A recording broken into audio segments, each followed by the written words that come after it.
말씀 신명기 5장 1절부터 보시겠습니다. 신명기 5장 1절.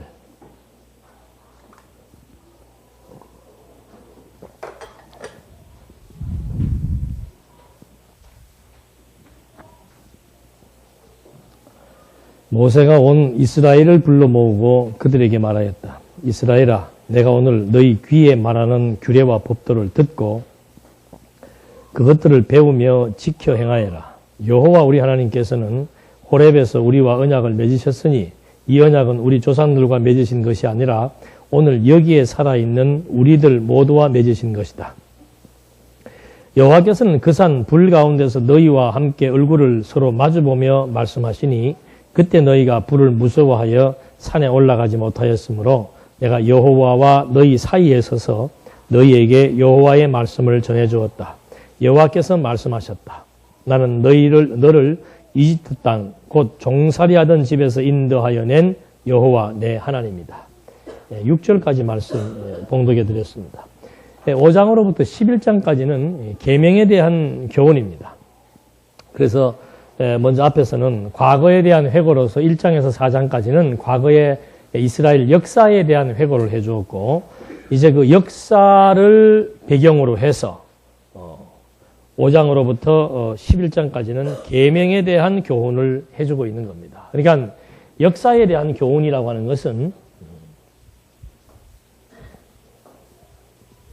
역사에 대한 교훈으로 끝나고 그 다음에 또다시 다른 계명에 대한 교훈으로 시작되는 이런 차원이 아니고 전부 연장선상에 있는 겁니다. 그러니까 지금 여기서 말하는 이스라엘 역사에 대한 교훈은 이 가나안 땅, 하나님께서 열조 아브라함과 언약을 했고 그 언약을 한 대로 애굽으로 요셉 때 이주를 했고 야곱 때 이주를 했고 그리고 여기에서 400년 동안 노예 생활을 했으며 그 노예 생활로부터 아브라함과 언약하신 때가 참에 여기에서 해방을 받았고 그런 다음에 이제 이스라엘 백성들이 호렙산으로 내려와서 여기 출애굽한 지 한 3개월 만에 여기를 도착했다 그러죠. 산에서 이제 여호와로부터 율법을 받습니다. 그러니까 그 율법 가운데서 이제 계명과 율례와 규례와 법도를 이제 주어지게 되는데 이 역사 해석에 기초한 율법 해석이라고 보면 됩니다. 그러니까 역사 해석이란 뭔가? 여기 지금 율법을 줍니다. 주면서 하시는 말씀이 이 율법을 어떻게 해요? 듣고 배우고 그 다음에 지키고 뭐 하라? 그러면 듣고 배우고 지키고 행해야 되는 뭐예요? 지금 첫 시간에 마지막에서 강조한 내용이 뭐예요? 이렇게 해야 되는 뭐가 있어야 돼요? 이유 같은 이유가 있어야 되죠? 예? 이유 같은 이유가 있어야 돼. 그 말은 뭔가? 이렇게 할 수밖에 없는 명분 또는 근거 또는 동기 유발할 수 있는 그런 배경이 있어야 된다 그 말이죠.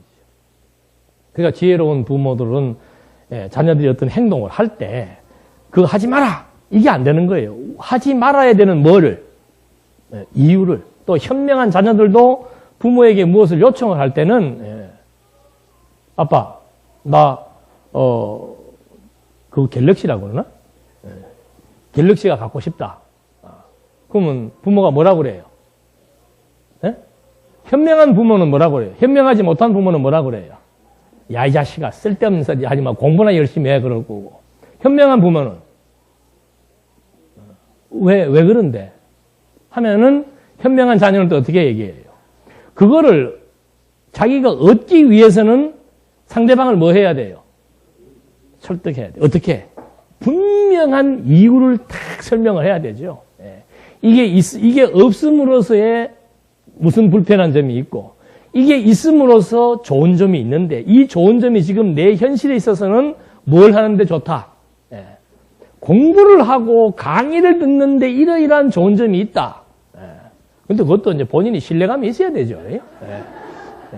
말로만 이게 남발한 친구들은 그런 얘기해도 부모가 별로 설득이 됩니까? 안 됩니까? 안 되는 거예요. 그러니까 항상 지금 요즘의 신세대들은 이게 굉장히 자녀들하고 잘 소통이 됩니다. 근데 우리 때는 무슨 말을 하는데 그 말에 대해서 설명을 하려고 그러면 그게 뭐가 되는 거예요? 이 자식이 아버지 얘기하는데 대꾸와 말대꾸 하고 있어.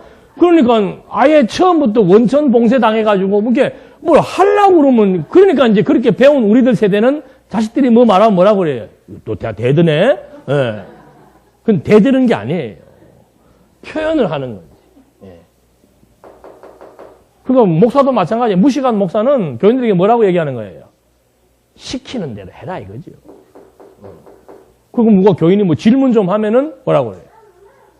자기가 몰라서 답변 못하면 모른다 그러면 되는데 예. 머리만 커져서 그런다고 예. 말씀에 순종하라고 그러고 그게 윽박지르는 거예요. 예. 오늘도 오전 강의 잘했나 봐. 잘해서 그랬는지 어려워서 그런지 막 끝나고 나서 여기서들 막 얘기를 하더라고. 당연히 이유를 알아야 되죠. 이유를 알아야 되고 동기를 알아야 되고 근거를 알아야 되고 의미를 알아야 되고. 그러니까 이것이 이 이유에 대한 설명이 뭐예요? 역사 해석이에요. 언제부터? 아브라함 때부터 모세 때까지 몇 년? 500년 역사 해석. 그러니까 여러분 이게 쉬운 게 아니에요. 율법을 듣고 배우고 지키고 행한다? 반드시 전제가 뭐예요? 500년 이스라엘의 역사에 대한 내용들을 뭐 해야 돼요? 확실하게 알아야만 왜 우리가 율법을 듣고 배우고 지키며 행해야 되는지에 대한 뭐가 제시되는 겁니다. 이유가 분명해져요. 지금 우리도 마찬가지예요. 진을 위해 싸웁시다 할 때 그다음 뭐가 붙어야 돼요? 왜 싸워야 되는데? 나 지금 평안해서 좋은데 예? 이 상태가 너무도 행복하고 좋은데 또 뭘 하라고? 예? 뭘 하라고? 그건 뭘 모르니기 때문에. 하나님께서 우리를 부르신 이유, 말씀을 깨닫게 하신 이유, 살아야 되는 이유, 이게 정확하지 않으면은 그 다음에 행동이 안 나올 수밖에 없는 거예요. 진리를 뭘 배우고 듣고 더군다나 이 지킨다는 것은 잘 연구해서 보존하고 계승하고 전승하고 전파하는 거 얘기하는 거예요. 요즘은 자꾸 선교가 돼 나가서 선교 일을 하니까 그런 사람들에서 말씀운동이 변질됐대. 무슨 근거로 선교를 그렇게 하냐 그러더라고요. 정신감정 받아야 돼요. 아니 예수님께서 올라가시면서 하신 말씀이 뭐였어요? 땅 끝까지 돼서 복음을 전파라 했는데 무슨 근거로 자꾸 선교를 하냐 이거예요. 가만 놔두지. 예? 말씀이나 자꾸 가르쳐갖고 듣는 사람들 마음에 먹는 거. 이제는 그것도 자꾸 하면 안 좋아. 예. 몸에 배어버리면 안 돼. 듣고 평안하다, 평안하다. 예. 그런 물은수록 이제 교회에 대한 필요성도 없는 거고. 예. 뭐 일할 거 뭐 있어요? 예. 근데 우리 그리스도인들의 남은 과제는 행동하는 거예요. 일하는 거예요. 결론은 그 도출되기까지 일을 먼저 강압적으로 시키지 않고 뭐예요? 이유를 설명을 해서 스스로 뭐예요? 찾으라 이 말이에요. 은사를 스스로 찾고 선한 일이 자기가 할 수 있는 선한 일이 있습니다. 똑같은 일을 똑같이 하는 게 아니에요. 자기가 할 수 있는 선한 일이 있습니다. 근데 그거는 자기가 하게 되면은 즐거워요. 그래서 이게 은사에 의해서 직임이 주어지고 그 직임에 의해서 체제가 갖추어지는 성경적 예배의 원리입니다. 그러니까 제일 먼저 이유를 설명해 주는 거죠. 이유를 깨닫게 되면은 그 다음에는 찾게 되는 거예요. 내가 잘할 수 있는 거, 내가 이렇게 막 마음이 가는 거 있잖아요. 마음이 가는 거. 근데 제가 늘 말씀드리잖아요. 어떤 분은 막 컴퓨터만 만지면은 밤새요, 안 새요? 밤새요. 예. 그런 분들에게 주방일 하라고 그러면 해요, 안 해요? 그 싫은 거예요. 집안 청소하라 그러면 짜증나는 거예요. 근데 컴퓨터만 앉아있으라 그러면 어떻게 해요? 예. 이 밤이 다 하도록 그냥 시간 가는 줄 모르고 즐거워한다, 이 말이에요. 그 사람의 눈에는 그것만 보이는 거예요. 교회를 와도 자기가 할 수 있는 분야가, 우리도 보면 참 재밌어요, 보면. 일할 때마다 일본 말로 하면은 노가다 용어로 오야지라 그러는데, 예. 일할 때마다 뭐라고 얘기해요? 예? 주관하는 리더자가 달라. 예. 지하수 고칠 때 리더하는 사람이 있고, 예? 이런 외벽 같은 거 만들 때 리더하는 사람이 있고, 농사 지을 때 리더하는 사람이 있고, 가만히 이렇게 보면은 그게 다 자기의 군대로 말하면 주특기예요. 성경으로 말하면 은사고. 예. 관리에 대해서 또 잘하는 사람, 그런 사람들 보면 이렇게 조직화가 이게 다다다 눈에 들어온단 말입니다. 관리, 회계, 컴퓨터, 수도, 피아노, 지휘, 반주, 별의별 것들이 다 있습니다. 예. 그걸 교회가 당신은 뭐 하시오 맡겨주는 게 체제가 먼저 나오는 거라 이 말입니다. 그 스스로가 찾는 거예요, 스스로가. 스스로가 찾아 뭐가 있어져야 이 해석이 돼야 돼. 이유가 무엇인지를 깨달아지면은 그것을 위하여 이제 자기가 잘할 수 있는 것을 찾게 되는 거예요. 그 지금 앞으로 이제 이 성경신학 연구소를 중심으로 해야 될 일들이 엄청나게 산재해 있습니다. 그 연구소는 크게는 세 파트라 그랬죠. 크게는 이게 진리예요. 연구, 재정, 운영. 그럼 여기에 안 들어간 사람들은 그럼 뭐 할 건가? 지금 현재는 아직 그거를 찾지 못하고 있지요. 천지입니다. 천지. 운영이사가 되려면 기본적으로 여기에 해야 될 어떤 그 요건이 필요합니다. 그 요건이 해당되지 않는 사람들은 그럼 뭐 하는가? 꼭 운영이사만 해야 돼요? 지금 현재는 운영이사가 한 달에 1년에 300만 원 이상의 연보를 해야 운영이사를 할 수 있습니다. 그럼 돈 가지고 일하란 말이냐? 하지 마시란 말이에요. 능력이 안 되면은 안 하면 되는 거예요. 근데 왜 능력이 안 되면서 자꾸 하겠다 그러냐? 그게 문제라니까. 얼마나 자유롭고 좋아요. 능력 되는 만큼 하라 이 말이에요. 이거 같이 여기 재정이사는 800만 원 이상이에요. 그러면 내가 돈이 여유가 있어서 이거 가치 있는 일이다. 이 연구소 진리를 지키는 이 일에 가치 있는 일이다 하면은 이거 하시면 되는 거예요. 운영하시면 되고. 연구에 은사 있는 분들은 또 죽기 살기로 연구하면 되는 거예요. 그럼 나머지 분들은 그러면 1년에 300만 원 못 하시는 분들은 뭐 하냐? 그게 후원이에요. 후원이사. 말하자면은. 내가 이 연구소를 위해서 내가 후원하고 싶다. 그 다음에 연구소와 관련된 일들도 지금 엄청나게 많습니다. 이렇게 여기는 지금 완전히 연구소만을 위한 일이고, 그 외에 또 할 수 관련된 일들이 뭔가? 자, 신문 있죠. 여러분들 개개인이 관심 있는 분야에 하면 돼요. 인터넷 있지요. 방송 있지요. 그 다음에 선교 있지요. 그 다음에 장학금이 필요하지요. 왜? 출판도 필요합니다. 지금 현재 출판이 금년도에 너무 많이 지금 나와야 되기 때문에 출판비, 운영위원회에서 짠 출판비가 부족해요. 신문에 공지됩니다. 이번에 책을 몇 권을 출판했는데 출판비가 얼마가 부족합니다. 신문에 나가면은 출판에 관심 있는 사람들은 출판 후원회를 조직해서 출판 후원회에서 1,000원이든 10,000원이든 10만 원이든 자기 능력껏 거기다가 후원하면 되는 거예요. 그럼 그 후원회 임원들이 출판될 때 필요한 자금들을 후원하면 그게 다 뭐예요? 자기가 좋아서 직임받아서 그 은사 따라 봉사하는 게 되는 거란 말입니다. 지금 앞으로 할 일은 산더미인데 지금 여러 가지 많은 부분에서 부족. 신문도 적자예요. 그 적자금을 누가 메우는가? 현재는 신문사 이사회에서들 메우고 사장이 메우고 지금 그렇게 허덕거리면서 해 나가는 거예요. 그동안 관심들이 없으니까는 신문은 나오는갑다. 나오는 신문 보지 않는 사람도 많을 거고. 신문, 출판, 이제 선교해 나가잖아요. 어떤 분이 그러더래. 돈 없으면 교회를 못 합니까? 하고 자꾸 묻길래 두 분을 불러놓고 말씀을 했대요. 아니, 많은 갖고도 할 수 있는 일이 천지로 있다.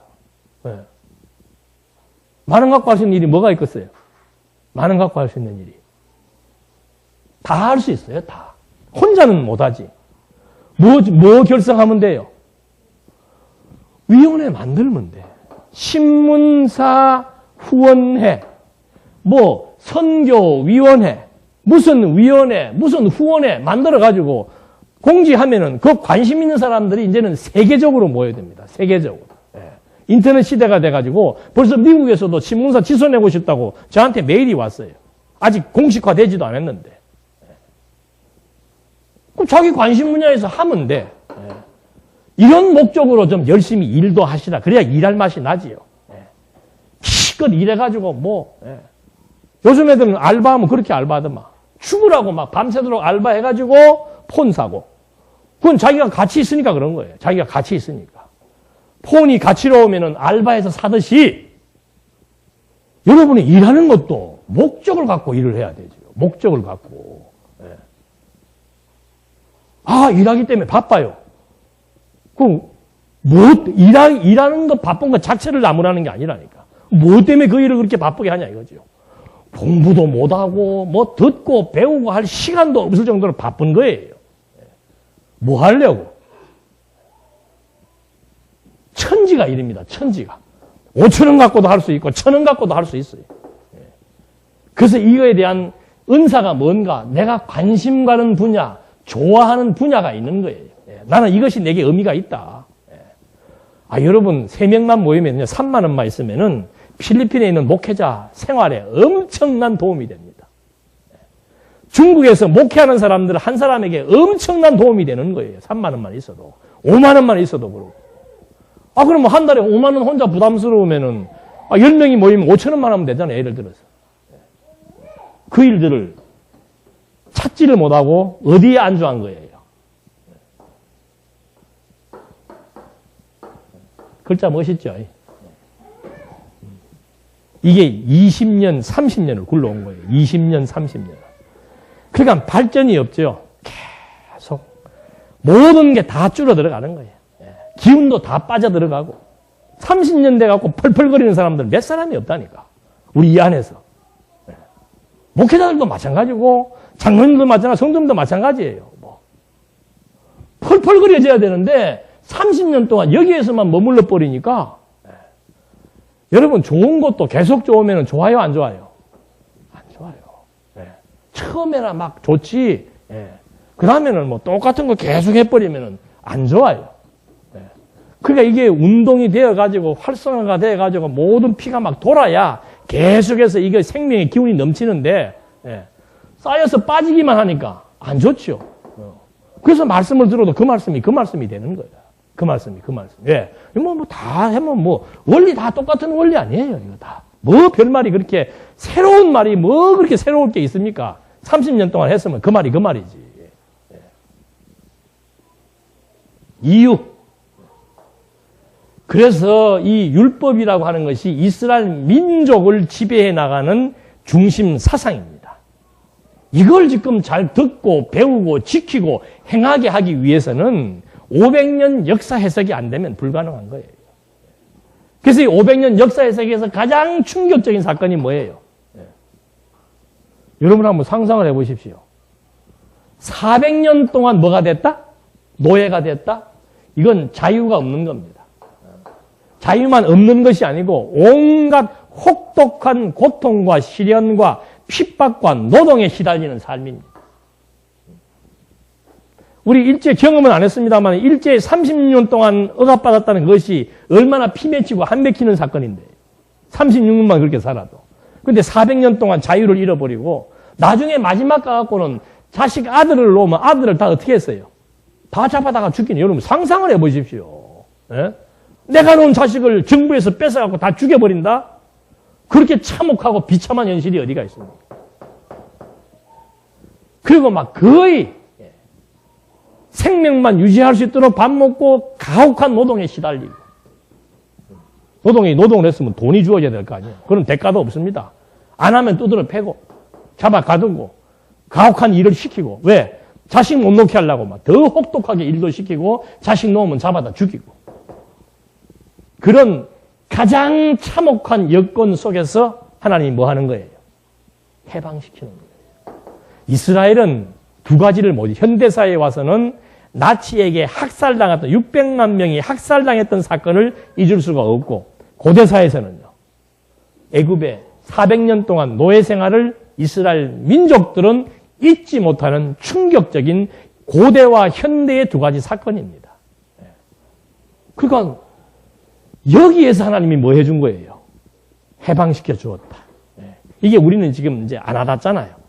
우리 세대만 하더라도 이게 6.25 전쟁이나 일제의 치하에 살았던 사람들은 해방이라고 하는 그 개념이 훨씬 우리보다 와닿을 수밖에 없어요. 실제로 그 고통을 받아봤기 때문에.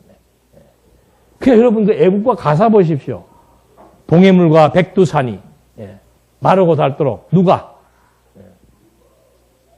그게 막 부를 때는 이게 오는 거는 그 탄압과 고통과 억압을 받아본 사람들이면 애국가를 부를 때 뭐가 나아요? 또 역시 마찬가지예요. 국가대표로 나갔던 운동선수들이 그 사람들 훈련은요. 그건 훈련이 아니에요. 우리가 상상을 초월하는 겁니다. 그건 막 진짜 인간의 한계에 달하도록 숨이 턱에 차서 끊어질 직전까지 훈련을 시킵니다. 그런 훈련을 몇 년 동안 훈련을 하는 거예요. 아무런 자유 없이 개인 생활 없습니다. 완전히 짜여진 속에서 기계처럼 살아가는 거예요. 그런 혹독한 훈련을 거친 다음에 내가 승리를 쟁취했다? 기쁨도 기쁨이지만 뭐가 나와요? 회한에 대한 눈물이 나올 수밖에 없죠. 동해물과 백두산이 그 애국가가 울려 퍼질 때 안 우는 사람들 몇 명 있습니까? 거의 다 울잖아요. 그래서 유대인들에게 이 사건은 잊을 수 없는 사건입니다. 그러니까 하나님도 그러잖아요. 상천하지에 이런 신 봤냐 그 말이에요. 왜 다른 신 섬기면 안 되는가? 상천하지에 이런 신이 어디가 있냐 이거 이런 신.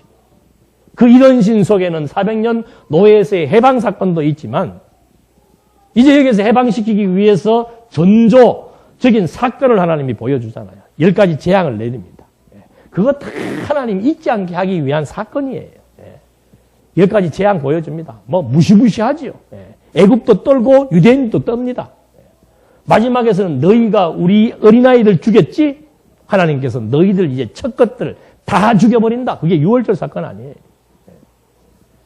피비린내 나는 자극적인 사건을 지금 하나님이 경험하게 하는 거예요. 와, 과거에는 우리 아이들이 죽었는데 이제는 애굽 아이들이 죽었고 우리의 자식들은 하나님께서 보호해 주었다. 그리고는 어디를 끌고 나와요 또 홍해 바다로 끌고 나오잖아요. 극적인 애굽 사람들이 망한 결정적인 이유가 홍해 사건입니다. 온 군대가 다 죽어버렸어요 거기에서. 그런 엄청난 사건을 겪게 해서 광야로 데리고 나와서 3개월이 지난 다음에 출애굽기 20장에 와가지고 지금 이 율법을 주시는 거예요. 생생하지요. 생생하지요. 그러니까 부모를 공경해야 되는 이유 뭔가? 부모들은 끊임없이 이 사건을 설명해 주는 겁니다. 역사를 해석해 주는 거예요. 그래서 그 사람들이 국투주의가 될 수밖에 없는 이유가 뭔가? 우리 민족의 정신을 지금 설명해 주는 거죠. 우리는 야훼 사상밖에 없다. 하나님이 우리 열조와 맺은 언약대로 우리는 하나님의 민족이다. 왜냐하면 역사가 말해주지 않느냐요. 그러니까 계속해서 율법을 가르친다는 것은 그 율법 속에 내재된 여호와에 대한 사상을 지금 이스라엘 민족들에게 끊임없이 전승해서 심어주는 교육이 되는 거예요. 그러니까 그 사람들이 이런 걸 공부를 하니까는 여호와를 뭐 할 수밖에 없는 거예요.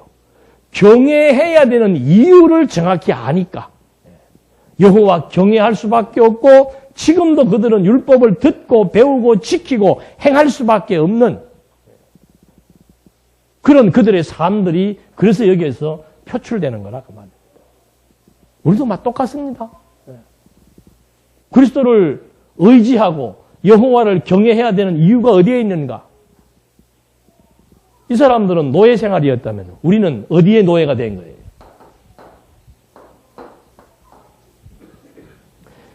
이것도 무슨 자꾸 뭐 이런 뭐 범죄 쪽으로만 생각을 합니다만 여러분 우리 인간에게는요 전부 기복 사상이 있고 인과 응보 사상이 있습니다. 원인과 결과 이 주체가 인간이에요. 타락한 이후로부터는 인간이 자기의 의지와 능력을 갖고 세상을 살아가는 줄 알고 있단 말입니다. 그러니까 내가 얼마만큼 했느냐에 따라서 열심히 했느냐, 잘 살았느냐, 도덕적으로 살았느냐에 따라서 결과가 주어진다라고 하는 인과응보 사상이 보편적으로 지금 인간의 심리 속에 다 있다 이 말이죠. 누구든지 기복을 추구하는 사상이 또 다 있습니다. 왜? 타락하기 이전에는 하늘에 속한 신령한 복을 추구하게 되었지만은 타락한 이후로부터는 무슨 복이에요? 세속과 관련된 복에 심취할 수밖에 없도록 되어 있는 거예요. 그게 기복주의. 이거는 별다른 게 아니에요. 누구나 다 가지고 있는 거라 그 말입니다. 그러면 죄의식이라고 하는 게 뭔가?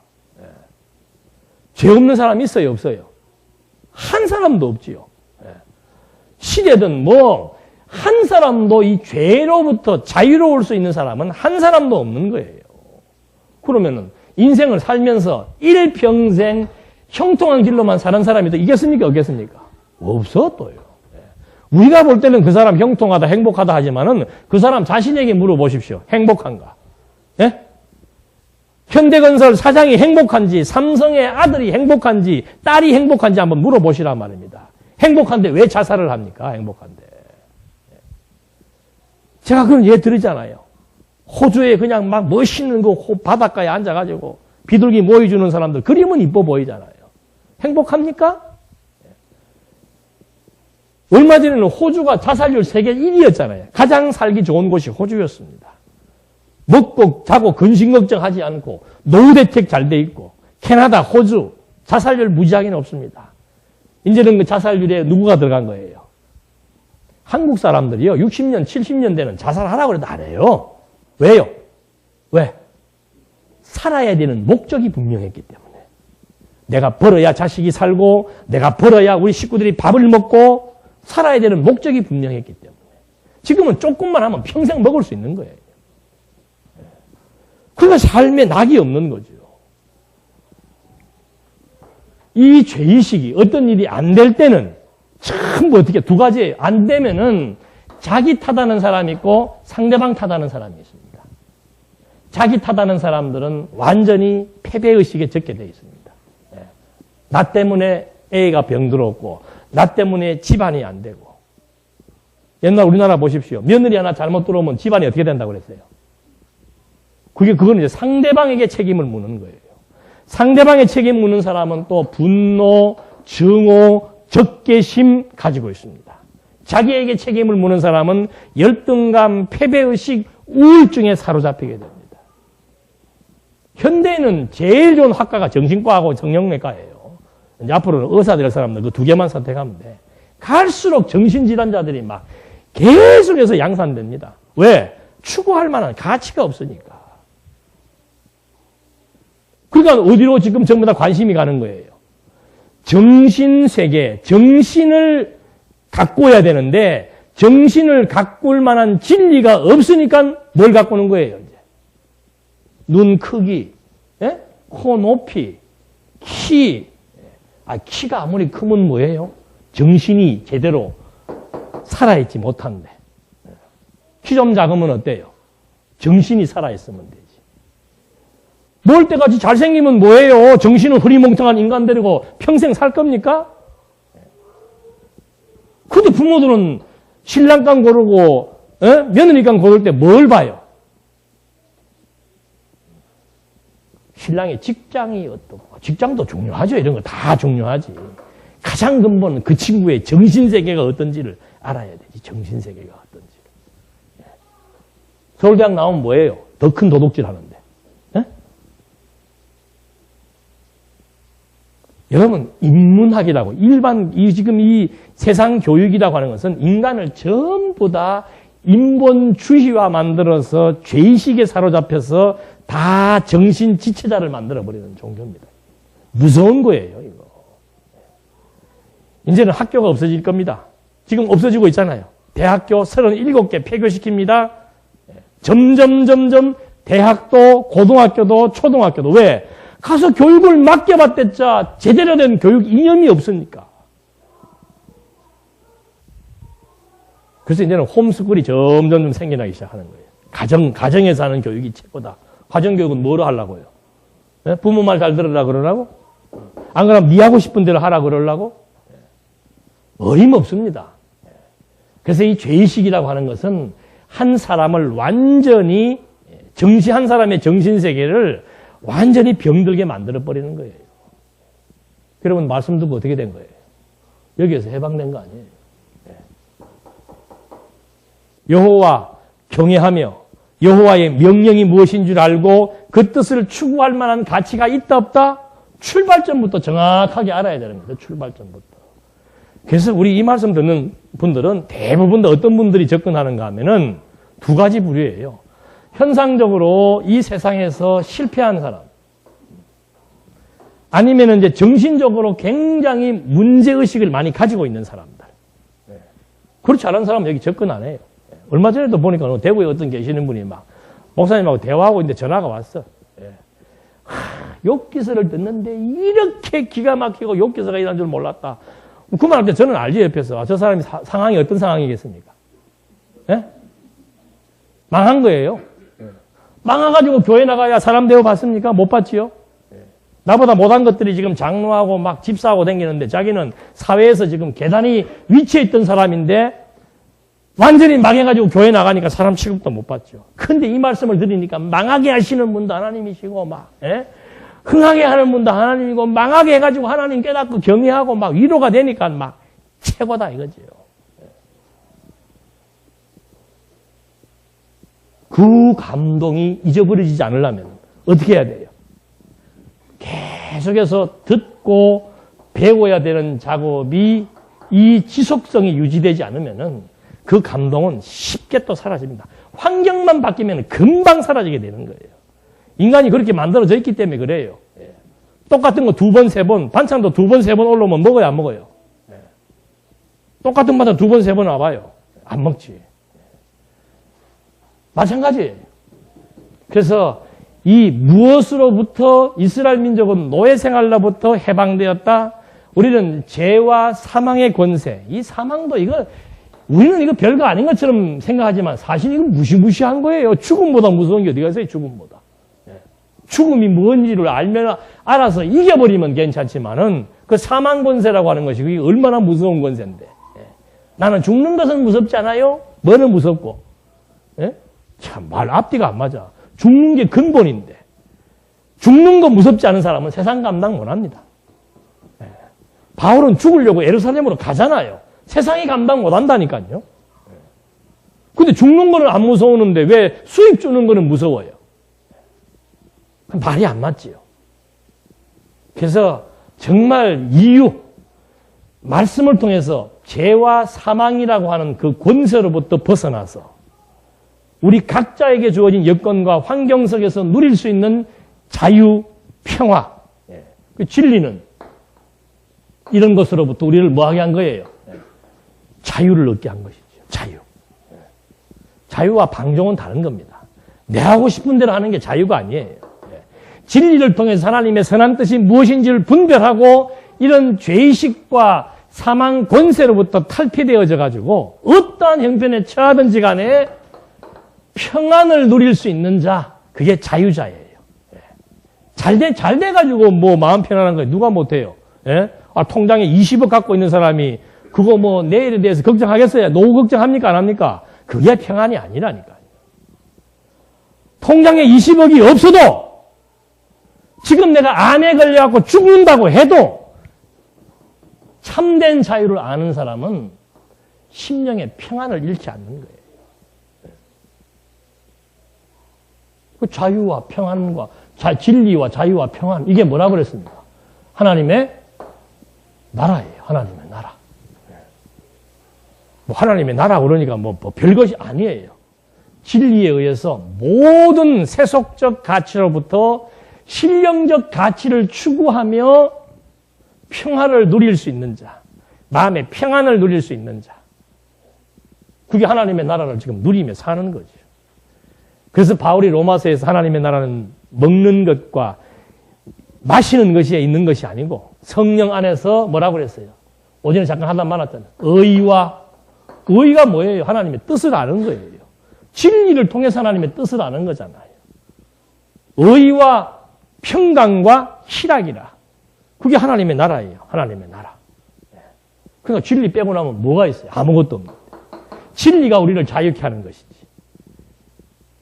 그래서 이 성경신학 연구소를 중심으로 이제 마지막 제2기 말씀운동의 개혁의 피치가 이제 나타나기 시작하는 겁니다.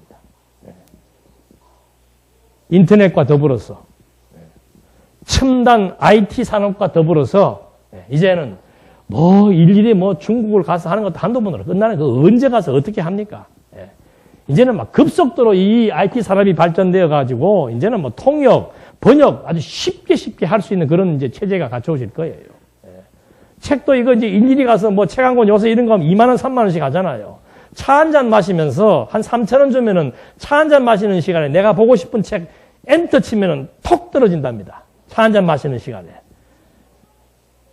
TV에, 뉴스에 나오더라고요. 곧 그 시대가 온대요, 이제. 그러니까, 내용이 문제지, 내용. 진리에 대한 내용이 문제지. 이것만 있으면 이제 얼마든지 세계의 정신을 중국과 인도와 이 아시아 사람들의 정신세계를 지배하는 그런 놀라운 말씀운동의 역사. 그 일을 위해서 해야 될 일들이 이렇게 엄청나게 있다 이거죠. 걱정하지 마십시오. 일할 것 때문에 걱정하지 마세요. 열심히 일하고 벌어서 정말 가치 있는 일. 얼마나 보람됩니까? 돈을 쓸 때 가치 있는 일에 쓰면 얼마나 행복해요. 그래서 이 어마어마한 율법에 대한 내용을 지금 주시면서 앞에서 벌써 500년 동안 이스라엘 역사에 대한 해석을 해주고 그와 관련해서 이렇게 이유를 분명하게 제시해 줍니다. 그래서 듣고 배우며 지키 행해라고 말하고 그 다음에 2절 여호와 우리 하나님께서는 호렙에서 우리와 언약을 맺으셨으니 이 언약은 우리의 조상들과 맺으신 것이 아니라 오늘 여기에 살아있는 우리들 모두와 맺으신 것이다. 사실은 조상들 아브라함 때는 이 언약 없었잖아요. 호렙산에서 여기에서 준 언약이라고 하는 것은 조상 아브라함, 이삭, 야곱 때는 없었던 것이지만은 여기에서 준 이것은 바로 이제 우리에게 준 것이다. 왜? 이 사건이 지나고 난 다음에 이 500년의 역사, 여호와의 언약대로 이루어진 이 역사가 이루어지고 난 다음에 이 율법을 주었으니까 이제는 이 율법을 볼 때마다 이 역사를 해석할 수 있고 이 역사의 의미가 무엇인지를 알 수 있지 않느냐 그 말이죠. 그런 맥락에서 우리에게 준 것이고 5절 4절 여호와께서 그 산불 가운데서 너희와 함께 얼굴을 서로 마주보며 말씀하시니 그때 너희가 불을 무서워하여 산에 올라가지 못하였으므로 내가 여호와 너희 사이에 서서 너희에게 여호와의 말씀을 전해주었다. 여호와께서 말씀하셨다. 그러니까 이때는 하나님을 직접 마주 대하면 죽는다고 생각을 했습니다. 타락한 이후로부터는. 그러니까 전부 타락하고 아담도 타락하고 나서 피해 숨잖아요. 범죄자들이 전부 하나님과 피해 숨는 것처럼 이 시대만 하더라도 이제 하나님을 직접 대면한 사람은 죽게 돼 있다 이 말이죠. 그러니까 막 하나님을 대신하는 불만 나타나도 두려워 떠니까 모세가 중재자가 되어 가지고 그 율법을 받아서 여호와의 말씀을 너희에게 전해준 것이다. 그 이후 6절 소개합니다. 나는 그 전해준 내용의 핵심이 뭔가? 나는 너를 이집트 땅 곧 종살이하던 집에서 인도하여 낸 여호와 내 하나님이다. 하나님으로부터 말씀을 받아가지고 백성들에게 전파한 그 말씀의 핵심이 뭐예요? 나는 누구이다? 여호와이다. 나는 나다라고 했을 때 나는 누구인가? 여호와이다. 그러니까 여러분 보십시오. 이 이스라엘의 섭리가 이스라엘 민족을 애굽에서 해방시킨 것 자체가 중요한가? 그리스도가 오신 목적이 뭔가? 타락한 우리를 구속하기 위한 것인가? 똑같은 얘기예요. 이스라엘 민족을 애굽의 노예 생활 하니까 해방시키는 것 자체가 중요한 역사인가? 아니라 이 말이에요. 뭐가 핵심인가? 내가 너희를 해방시킨 것은 뭐예요? 열조와의 언약을 이루어서 내가 여호와인 줄 알게 하려는 것이 하나님의 섭리의 근본적인 목적이라 그 말이에요. 이게 신적 계시를 위한 사건이라 이 말입니다. 근데 사람들은 이 원리를 모르니까 여호와가 세우신 언약을 모르니까 창세전부터 가지고 계셨던 그 언약을 모르니까 여러분 이거 굉장히 중요한 얘기입니다. 창세전 그리스도 안에서 신령한 복을 이미 주셨다고 얘기하고 있습니다. 그 복이 아담에게서 언약으로 나타난 거예요. 그대로 나타난 거예요. 복의 내용이 그대로 나타난 거라 그 말입니다. 아브라함에게도 복의 근원으로 그대로 나타나는 것이고, 예수님이 복의 실체로 오셔가지고 심령이 가난한 자는 복이 있다. 왜요? 천국이 저희 것이니까.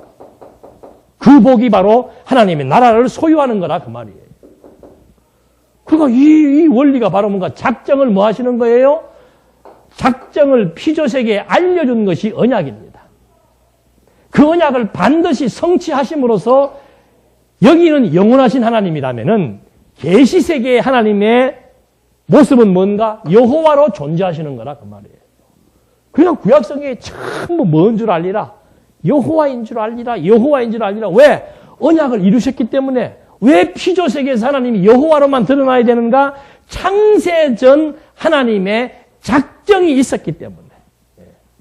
그 작정을 영원히 성취하셔서 영원하신 하나님에 대한 존재를 피조세계에서는 언약과 성취를 통해서 여호와로 우리에게 계시하신 것이라 이 말입니다. 신존재 확증이 목적이지. 아니 이스라엘 백성들로 하여금 열조와의 언약을 지키셔서 여호와인 것을 알게 하는 것이 목적이지, 지금 내 백성이라고 그들 노예생활 구출하는 게 목적이냐 이 말이에요.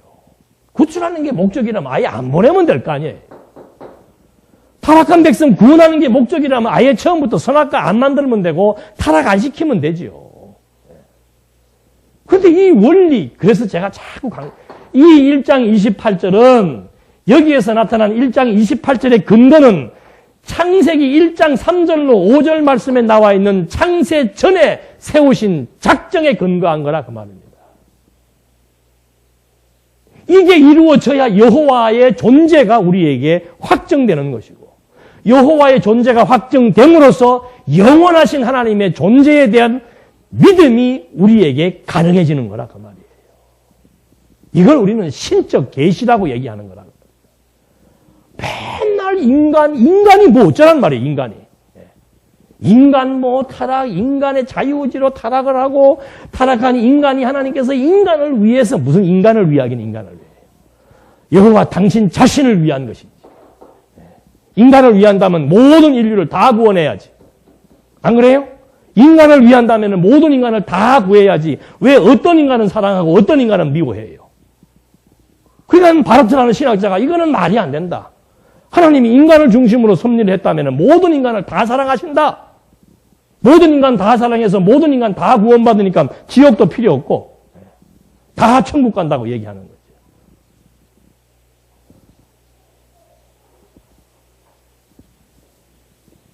다릅니다. 확실하게 다릅니다. 그래서 그냥 막 극단적으로 말씀드리면 구속사 신학은 인간학이에요. 인간학. 이건 인본주의 신학입니다. 인본주의 신학. 인간을 본으로 해서 인간을 섭리의 주체로 놓고 해석해 나가는 방식이 구속사 신학이에요. 이건 인본주의예요. 한국 신학이 그래서 망하는 겁니다.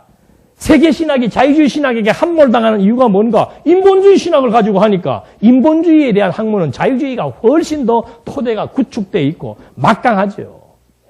여기는 근거도 제대로 없어요. 근거도. 따지고 물으면 대답을 못한다니까. 아니 인간 구원이 목적이라면 왜 하나님께서 인간을 타락하게 했냐?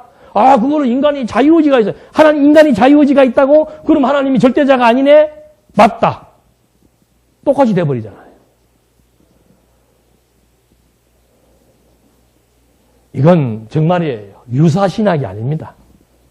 성경 자체의 원리에 입각해서 하나부터 창세기부터 계시록까지가 시종일관 하나님 여호와에 대한 확정적 계시를 위한 거예요. 누구를 통해서? 그리스도를 통해서. 그래서 구약은 그리스도에 대한 언약이고 그리스도로 성취하실 것에 대한 언약이고 신약은 그리스도로 성취하신 것에 대한 내용이다 이 말입니다. 그 신구약 성경 읽고 하나님의 언약과 성취 그리스도를 제외한 내용들은 그건 바람직하지도 않고 그거야말로 신학이 아니에요. 똑같이 재림 얘기를 해도 내용이 다르고 의미가 다르고 똑같이 이 대목 가지고 지금 다 똑같이 얘기할 거 아니에요. 여러분 율법을 주신 것은 하나님께서 이스라엘 민족을 우리에서 해방했기 때문에 준 겁니다. 그러므로 우리는 율법을 잘 지켜야 됩니다. 이 말이 나오는 거예요. 우리를 죄와 사망에서 해방시켜 주었기 때문에 이스라엘 민족을 해방해서 노예에서 해방시켜 주어서 율법을 지키게 한 것처럼 오늘 그리스도가 우리를 죄와 사망에서 해방시켜 주어서 구속해 주었으니까 우리도 율법을 지켜서 행해야 됩니다. 맞습니까? 틀립니까? 논리가 맞잖아요. 그런 식의 논리라면 맞잖아요. 구약은 율법이 여호와를 뭐 하는 거예요? 기억하는 겁니다. 근본 율법의 정신은. 이제 다음 시간부터 하나씩 1계명부터 나오는 거예요. 왜 다른 신을 섬기면 안 되는가? 왜 우상 숭배하면 안 되는가? 왜 거짓말하면 안 되고, 왜 간음하면 안 되고, 왜 살인하면 안 되는가? 여호와. 기억이 안 나면은 거짓에 속는 거고, 기억이 나면은 여호와 경외하게 되는 거고. 사단이 아담을 유혹할 때 뭐로 유혹했어요? 거짓으로 유혹. 거짓으로. 타락은 거짓이 뭔 줄 아는 거예요? 진실인 줄 아는 거예요. 인간에게 능력이 있다 거짓이에요. 그게 진실인 줄 알고 가르치는 학문이 일반 교육이에요. 일반 교육 전부 인본주의입니다. 창조 부정하는 그거는 부분에 불과한 거예요. 모든 교육의 내용이 전부 인간으로부터 시작해서 인간을 위한 학문 체계가 기존의 학문 체계입니다. 이건 사람의 정신을, 우리의 영혼을 죽이는 내용이에요. 그렇다고 해서 다 알 필요 없다. 그건 아니지요. 그걸 알아야만 여기에 대한 문제의식도 알아야 되고, 여기에서 무엇을 공격하는지도 알아야 되고, 여기에 뭐가 해결되지 않는 것인지를 알아야 이 모든 학문의 근본인, 지식의 근본인, 이 진리로 말미암아 이것을 다 삼킬 수가 있는 거죠. 빛이 어둠을 삼키듯이, 생명이 사망을 삼키듯이, 신학이 일반 학문을, 인본주의 학문을 삼켜버린다 이 말이에요. 근데 신학이 제대로 안 돼 있으니까 매일 인본주의 학문에 신여노릇만 할 수밖에 없는 이 현실 속에서 여러분 정말 확실한 진리 목숨 걸 수밖에 없는 거예요. 지지부진한 생각들 하지 말고 살자 이 말입니다. 별것도 아닌 거 가지고 마음 뺏기고 유혹당하고 상처받고 아이고 참 시간 아깝지 않아요? 인생이 그렇게 깁니까? 이게 진짜 한 경점인데 어떻게 하면 진리를 위해서 우리가 힘을 모을 것인가 생각하고 살아도 지금 부족한 시간에 생각은 전부 분산돼 가지고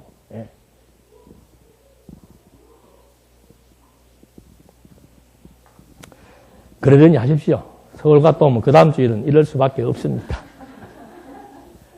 기도하시겠습니다. 하나님 아버지, 성경의 역사는 일반 역사가 아닙니다. 성경의 역사는 하나님의 특별 계시 역사로서 정말 하나님 여호와에 대한 존재 확정을 우리에게 확실하게 각인시켜주는 계시 역사이기에 우리를 다시 한번 이 진리에 대한 소중함을 알고 진리로부터 얻어진 자유와 평화를 통해서 살아야 되는 이유, 여호와를 경외해야 되는 이유, 진리를 위해 살아야 되는 이유를 다시 한번 점검하고 확립할 수 있도록 지혜와 총명을 허락해 주시옵소서. 예수님의 이름으로 기도드립니다. 아멘.